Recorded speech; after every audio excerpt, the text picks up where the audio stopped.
एक मुस्लिम लड़की के खिलाफ इतने सारे हिंदू लड़के जय श्री राम के नारे मारते हुए, जिस जय श्री राम के नारे मार रहे हैं, क्या वो जय श्री राम अपने आप को खुदा साबित कर चुका है अब तक? अब तक तो नहीं साबित कर चुका, और ना ही कभी साबित करेगा। कायनात पे कंट्रोल और इख्तियार तो उसी का है जिसका नाम वो खुद दरख्तों के ज़रिए लिख के दिखा देता है।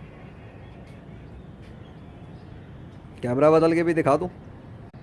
वही तो है जो निज़ाम अस्ती चला रहा है, जिसका नाम दरख्त पर लिखा हुआ नज़र आ रहा है, लिल्लाह, अल्लाह के लिए। तो बताओ तो सही, अगर तुम्हारा जय श्री राम इस कायनात का खुदा है या कभी था, या उसने अल्लाह को अगर बनाया है, तो वो अपना इख्तियार क्यों नहीं दिखा सका दरख्त के ज़रिए?